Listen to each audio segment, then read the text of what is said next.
There's no escaping that graphics have improved significantly from the era of DOS gaming. We've had all kinds of advances in rendering and various nifty enhancements that make things prettier to our eyes, like ray tracing, anti-aliasing, ambient occlusion and the like. So that should make for a pretty short video, right? I mean, just stick your average DOS game into your new engine, and it's gonna look much better than it used to solely due to the resolution enhancements. To the surprise of few, I've already talked about this topic and why the graphics of many DOS games are actually preferable to what came after. And it's all to do with your brain.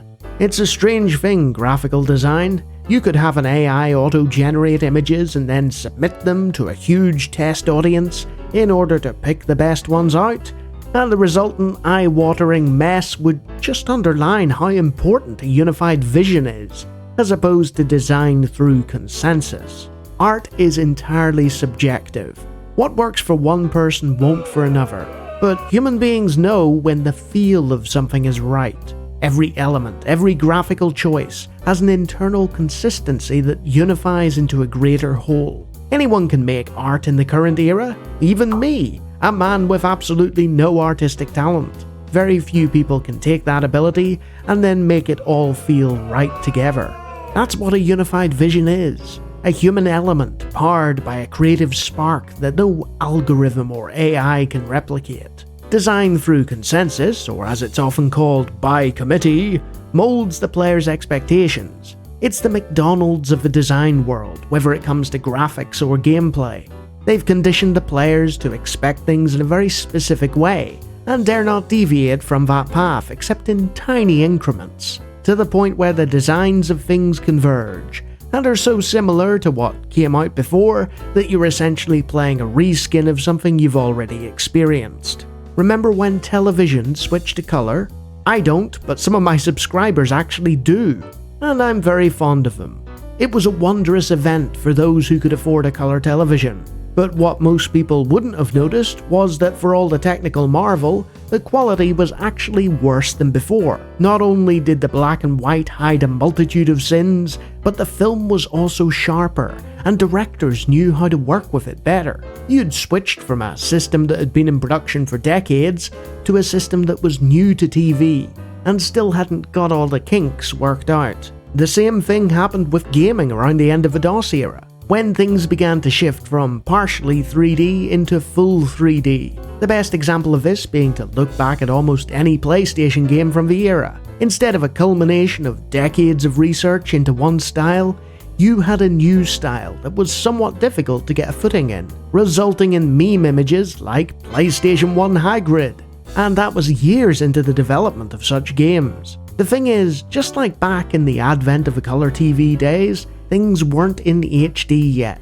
The resolutions, for the most part, weren't that high, and the novelty of this leap forward in technology was far more impressive than the comparative drawbacks in the art style, because it was largely masked by the picture quality available. Blow that up onto a high-definition LCD screen, and suddenly all those imperfections jump out at you. While with the bulk of DOS gaming, the worst it'll do is look a bit pixelated. The designers of these games worked on CRT monitors, and most provided a natural fuzz that made the crispy or jagged edges less pronounced. They had a degree of leeway that was brought into stark contrast by the move to HD. HD or not, with the advent of true 3D, entire genres changed to account for this new way of doing things. The most popular of these being the shift from hordes of enemies in Doom-style games to instead having a handful of more calculated foes in the likes of Quake. The ability to design things in 3D space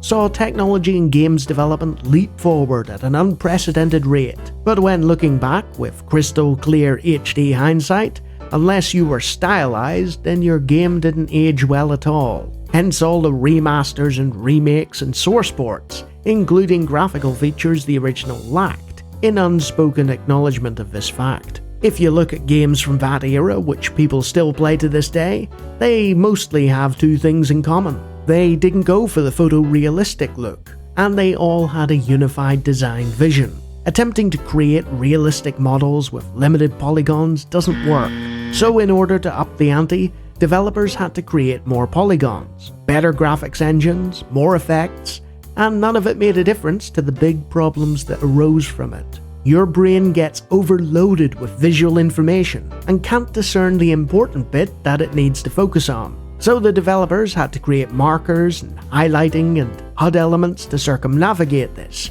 removing a great deal of player immersion and giving them a singular focus at the expense of all the other stuff around them, turning their game into a glorified theme park ride from point to point. The uncanny valley also became an issue. Your brain is willing to accept immersion under negotiated terms. It's aware that it's not actually there, but it can adapt accordingly. Nobody was looking at PS1 Hagrid and seeing anything but an artist's low-poly representation of Robbie Coltrane. Majestic. The more modern and realistic the graphics, the less it needs to adapt.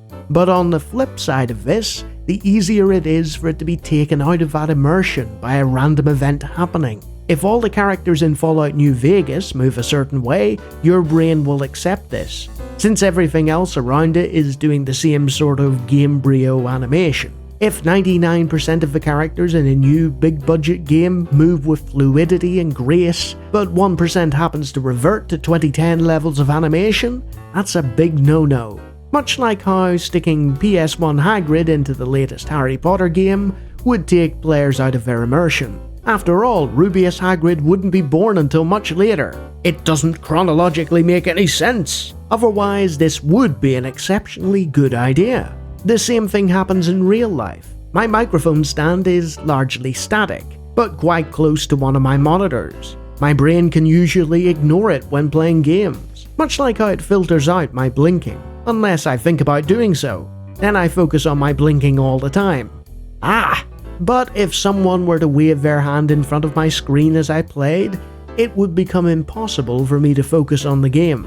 Games have tried to fix this with dynamic HUD elements, less abrasive effects, and various other tricks and strategies. But they're fighting a losing battle where just one thing has to go wrong and the player will get frustrated. They're juggling so many balls in the air that inevitably, no matter how skilled they are at doing it, gravity's gonna win. With DOS gaming, graphics were more simplified, and there was no need to hide HUD elements to aid immersion. Super realistic environments weren't a thing, so the graphics were representational and utilised the power of a player's mind in order to fill the gaps. And that's what it boils down to. No matter how good the graphics card or engine, the human brain is still the most powerful processor ever made. When developers finally realised what we knew years ago, that playing Doom with a few quality of life improvements was more fun than military cover shooters, they changed their tack to ride the hype train, and boomer shooters became a thing. The best-selling game of the last 10 years was a blocky, stylized crafting game that flew in the face of modern gaming. More and more cases are cropping up where developers prove they can do more with less, and it's far more about the atmosphere and consistent game world graphically than attempting to replicate reality.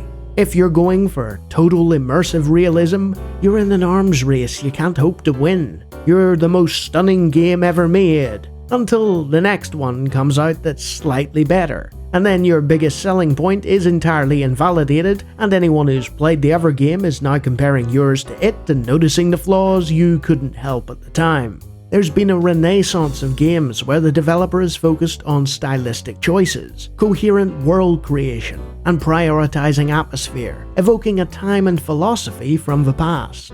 Some of these new titles manage it. Most fall short of the mark due to design decisions they cribbed from other modern games. Less is often more, and because DOS games had to work within the confines of their limited hardware, they had no choice but to do just that, while offering the player immediate access to all the relevant information through menu systems and interfaces, which are now considered clunky by modern standards, but in my mind are often superior to what we have now. So give me lower texture quality, give me pixelization, give me representational design with a coherence that speaks as a whole greater than the sum of its parts. Give me a game over an audio-visual experience, and give me fun over upgrading to the latest and greatest in order to ride the ever-changing wave of what is considered realistic. Because I have a brain to do the rest of the processing. And playing games and having fun should be the end goal here. And you know where I have the most fun? In the DOS gaming catalog.